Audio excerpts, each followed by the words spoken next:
with just playing this for like a half an hour.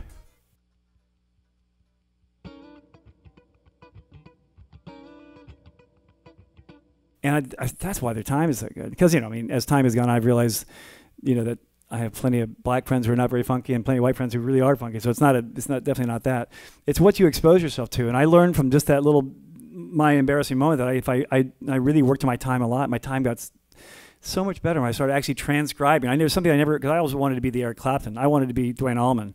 I wanted to be the guy in the light playing the solos, you know, so I never even considered rhythm parts. I just figured, it's rhythm part? What could be hard about playing a C major 7 in time? You know, then you get like, you know, where you, and nowadays with Logic and Pro Tools, you get under the microscope. So obviously you're just standing there with no clothes on. You think, oh man, I'm like rushing every one of these things. And sometimes with me, it's still a problem. It depends on the groove. And I think everybody has their comfort zones where they can kind of lock in really easy, and other ones where it's like a little harder to. But you kind of, I think with time, you kind of figure out how to make the ones you're uncomfortable with still work. You know, you figure out which parts are going to work. But I think most of the problems that most of my, and I'll say jazzy only because those are the guys who you realize they know so much and they've studied their instruments so much that you kind of go, God, this guy only could play in time. He'd be awesome. And that's the real common problem with a lot of guys. And it's often overlooked. I think when you're 19, 20 years old, you're so excited about playing this lick or that lick that you don't really realize how important that is. But, you know, I mean, you guys know 98% of what you do in a band situation is play rhythm with other people. So you've got to kind of find a part that works. And that brings it kind of back to all that, the songwriting. The thing I appreciate about George Harrison and all those guys is when I listen to those parts, man, they just fit right in the pocket, and they're just the right parts at the right time. So there's a couple of things. I mean, I tell my students, I say, record yourself. You know, get a small recorder and record. I have like 4 of them sitting around my house just in case I come up with an idea, you know, in the shower or whatever. I'll put on, you know, grab a guitar off the wall and play an idea. But I tell them to record themselves doing these, you know, playing along with a metronome for about 2 minutes. That's all it takes. And, you know, sure enough, you know, I mean, I used to do it, I go, man, whenever I change the C sharp minor, man, I always rush that. Or I can't do this chord right. And every time I try to go, you know, that little Paul Jackson lick, I always rush that. Or whatever. When you're under, it's like hearing your voice on a voice machine. You know, you go, do I sound like that? You know, it always is a little bit more revealing when you hear it, you know, on those speakers. So I tell my students to record themselves when they're practicing and listen back to it. And also immediately, I especially for soloing, I tell my students to sing along with what they're playing. And that's kind of an old thing that everybody kind of knows. I mean, immediately, you know, and I've been so guilty of this in the past, so I can relate. It's like when you're trying to play a solo and you're jamming with somebody and you go, man, just one more time through, and you want to just play a better solo because you know you're just having a sucky day that day. Oh, one more time. I left out one leg. You know, you just keep going. And I tell my students, I say, okay, first you got to stop and make eye contact with the audience. And I know that sounds silly, but it's so true because it gets you out of your little bubble, your little tunnel vision world of like thinking that if I play that one more lick, it's going to work just fine. You know, make eye contact with the audience, you know, and open up and sing along with your solos. I tell my students, I tell them to pretend that the first 8 bars of the solo is the melody. I say, okay, pretend I don't have a melody for Giant Steps. Pretend I don't have a melody for Falling Grace. Just you make up something that I'm going to remember.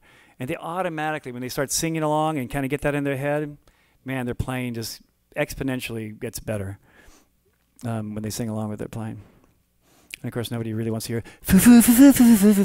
I'm not really talking about that, but you know, just to kind of internalizing it to the point where it's really coming from here. You know, boom, bang, boom, bang, boom, bang. You know, it can be like 10 times more musical than or whatever. And maybe that's another side effect of getting old is that, you know, the licks and stuff impress me less and less. And if somebody can play a couple notes with a lot of soul, that I'm going to remember the next day. The great thing about Pat Metheny, who's I think is one of the best composers we have, you know, is I mean, I haven't ever worked at a lot of his licks, but I can sing probably every one of his solos on about 3 or 4 of his records because they're just so damn melodic, you know. So that's a lot of it too. I think a lot is if I were going to try to break down what's the difference between some of my good students who have gone on, who've, you know, become kind of famous in their own right, guys who've been very successful and guys that were not. A lot of it too is they're just, and this, I don't mean to get too out there, but is there just positive thinking? Because I know a lot of them, you know, when they're playing with me, maybe it's because they're playing with me, or maybe because they don't have a lot of experience, but they'll play, they go, oh no, oh, I suck. And I stopped him right there immediately. I said, okay, number one, I said, don't let me know that you're sucking, because I thought it sounded fine before, and it's a dead giveaway. And then even beyond that, I say, look, if you're negative right now, and then you do it later on today, you're in a class where you do the same thing, and then next week you're doing the same thing in another class where you're just like beating yourself up. You know how fast time goes by? All of a sudden, we can remember what we did 6 months ago like that, All of a sudden you have like a whole year of this negativity built up. That's one place you can start. Just don't make the stupid face. And that's a physical thing, but it can kind of turn into a more positive attitude, I think, for the teacher. I said, just imagine if you were like really positive and really sure of yourself a year from now, how much that could all add up in the plus column. So that stuff always seems to help, with students. And that's, if I were going to say there's one thing that I noticed between the students that are really successful and the ones that are not, it's a positive attitude. And that's really like, they just kind of have this confidence that, and they can start, and everybody has insecurities and everybody has days and feelings about their own playing. Everybody, that's how you progress, of course, is by critiquing your own playing. But there's also got to be a sense of, you got to have a little bit of, I'm a badass and I'm going to show you what I can do. You got to have a little bit of that in your, I think, just to help push you, to the next level. I've always kind of been a traditional. I like my traditional guitars, like my Fenders and my Gibsons, a whole lot, and I always will. But when they started making guitars for me, I just kind of told them what I wanted, and I wanted a light body. This is a light. Gosh, I think is it ash? I don't know. Pine? Maybe it's balsa wood? I don't know. It's pretty light, whatever it is, and that was one of the. There's everybody has this. For a while it was like if the guitar wasn't light, it wasn't going to sound good. I found, I think, from that guitars that sound differently. The heavier, for instance, Paul Jackson Jr. has a pretty heavy type of Les Paul guitar, and he seems to get a really good tone. And I found that with heavier guitars, seem to be more pointed and more defined outsides with their when you're doing like single note picking. Where the lighter guitars seem to be kind of fluffier, a little floppier on the bottom end, but nice for like high solo things, which is maybe why Scott Henderson loves really light guitars, because for the solo lines up high, they're really nice and fluffy. This one I'm going for maybe a combination of both, and that the body's light, so the notes up high seem to be pretty thick and sing out, and the maple neck gives it a little bit more of a snap than rosewood would, a little more distinction. So it's kind of a hybrid in between. But it's I have I think these are Xotic pickups in the front too, and this is a Tom Holmes pickup in the back here, which is it's a nice like a PAF copy, not to be confused with John Holmes. Gee, who's that, Alan? Well, but I set up all my guitars with tail pieces where they where I can get like a vibrato on them like that, and I can pull up about a whole step. Almost exactly, just because sometimes I include harmonics like in the melodies. Depending on how used to, I have to kind of get used to the way the springs and different guitars are too. But this one's been on. I've had this on the road for the last 5 years. All the Gino Vanelli stuff we did all through Canada and overseas. This guitar has just been great. It stays in tune really great when I do it. This. They're Xotic. It's hard to compete with Fender and Gibson. So I kind of feel for these guys, but they're really great, solid guitars. They're as good as anything, I think. So it's just a maple neck with a maple cap. I like having the truss rod out here because when I do travel abroad, I have to adjust the neck a lot because sometimes the humidity or whatever will cause the neck to bow one way or the other. So it's nice having that there instead of having to take the neck off.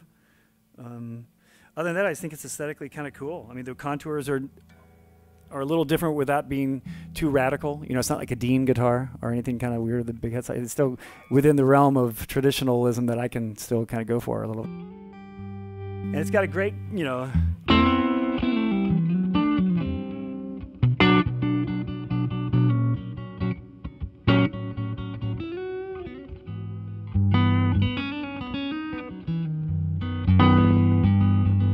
got a nice clean sound,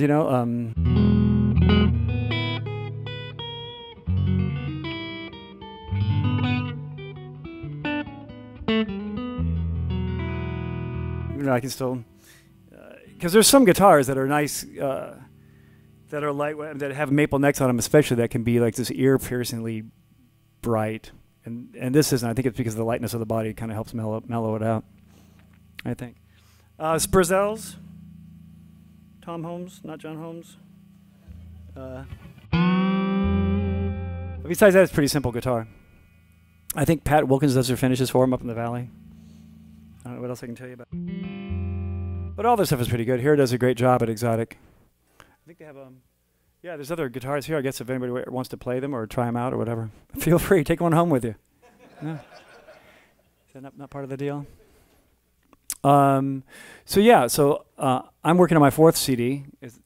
That's what I'm doing these days. I'm about 6 or 7 songs into it, and hopefully going to Japan maybe in April to do some more clinics and more tours. I'm playing the Baked Potato, this club in Los Angeles, next Tuesday with my band, and this week it's a guy named Jeff Babco on keyboards and a drummer named Oscar Seaton and a guy named J.V. Collier playing bass. These are all guys that have like long lists of people they played with, from Sheryl Crow. Jeff's been on the road with Sheryl Crow and James Taylor. So I'm dropping names here, not about myself, but I know somebody who plays with Sheryl Crow. But it's a great band anyway. And if you're around Tuesday night, it's pretty. I think if you tell them you're a student, even if you're not, you can get a discount from like $10 to $7 or something like that. Save yourself $3 to pay for a 4th of your drink. I noticed that you do a lot of upstroke picking then, more than downstroke, and then the alternative up and down usually. You just there's absolutely no rhyme or reason. I don't know why I do that. I think it's just laziness. That's all I can attribute it to. Is just human nature. You know, the most I could get away with with the least amount of effort was what I was going for. And I think because I picked like that, and because I learned how to like do the hammer-on stuff as well as I did, that I only kind of had to. I really only pick whenever I change strings. Like if I go, I'm only picking. I actually have my students sometimes practice scales without picking at all, just to build up. Like we were talking about strength in left hand for legato playing. I sometimes have them just go. See if they can do that slow and where you can kind of hear each note as well as you can. And of course, steady and I mean that's a hard thing too. There's a lot of students at MI who can do the real fast stuff. You hear them at Guitar Center every day, right? That's not that big of a deal. But to really do that stuff really slow.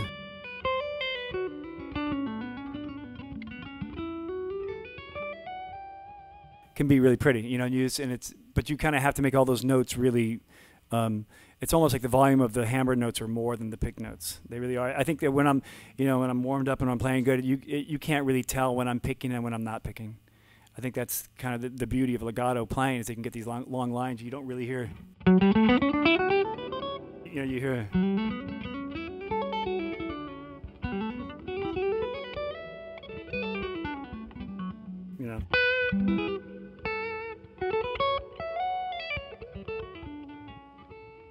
That's not giving you a good example right now, but yeah. Yeah, that's the idea, I think. I remember in single string classes at MI with this one teacher who was a great teacher named Dan Gilbert. He was, he used to always get mad at me because I quit going to his class because I couldn't do any of the exercises. I mean, they were doing, I could never do that, alternate picking like some guys could do. I was just terrible. But I could do I could hammer on stuff like that, stuff that other people would double pick, that I could kind of hammer on and make it stretching out. Is that linearly? Stretching out this way on the fretboard. Sometimes, to do an arpeggio, it'd be like, instead of, it'd be.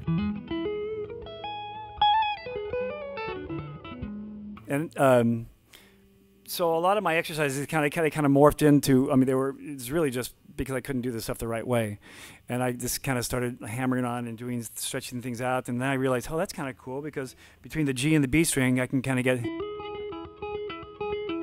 the kind of doubling effect, which is kind of like saxophones do that when they kind of do this like they kind of do like 2 notes at the same time with the different pads, so it sounds a little different timbre.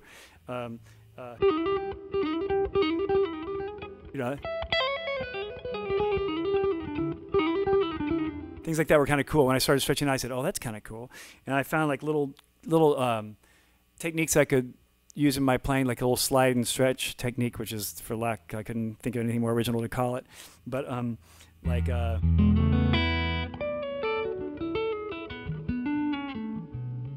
So I can get from here to here, one position is by just kind of taking, and that was probably maybe from an Allen Holzer